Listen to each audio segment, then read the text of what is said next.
مدرسہ دارالعلوم صدیقیہ بانسا روڈ قصبہ بڑا گاؤں ضلع بارہ بنکی میں آج ایک مبارک اور ایتہاسک موقع پیش آیا جب 14 سال کے طالب علم حافظ محمد صدام نے ایک نشست میں مکمل قرآن سنانے کی سعادت پائی۔ یہ وہ مقام ہے جو ہر بچے کے لیے نہ کیول گرو کا پل ہے بلکہ ان کی زندگی کے سب سے خاص لمحوں میں سے ایک ہے۔ اس طالب علم نے کڑی محنت اور لگن کے ساتھ اپنے اساتذہ کی رہنمائی اور والدین کی دعاؤں کی مدد سے اس مقام کو حاصل کیا۔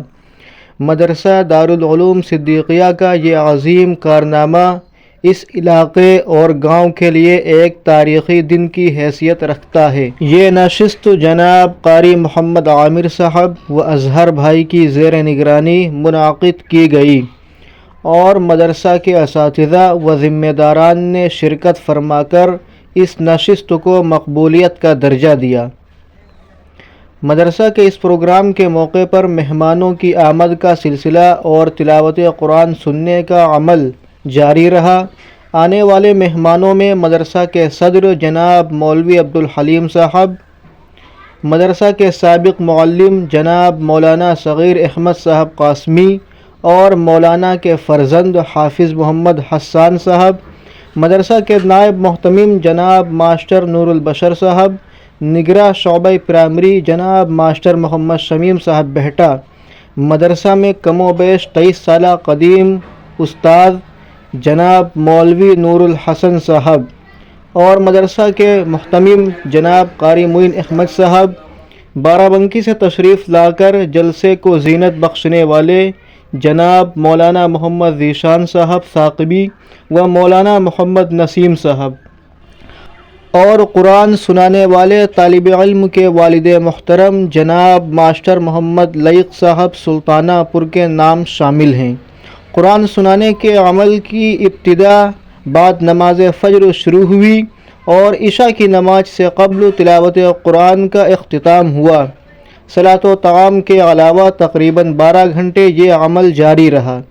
طالب علم کے استاد محترم جناب قاری محمد عامر صاحب نے بہت ہی لگن اور دلجوئی کے ساتھ مسلسل تلاوت قرآن سننے کی سعادت حاصل کی۔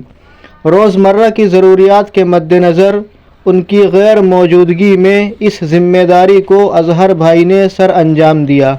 ساتھ درجہ حفظ و ناظرہ کے تمام طلباء نے بھی ایک ہی نشست میں مکمل قرآن سننے کا شرف حاصل کیا۔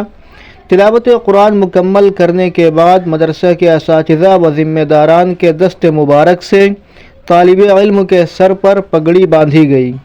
وہیں اظہر بھائی نے قرآن سنانے والے طالب علم کے والد محترم اور استاد محترم کا منہ میٹھا کرایا اور پھولوں کا مالا پہنا کر مبارکباد پیش کی۔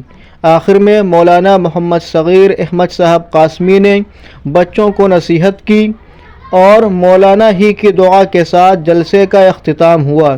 جلسے کے اختتام کے بعد مہمانوں اور بچوں میں مٹھائی تقسیم کی گئی۔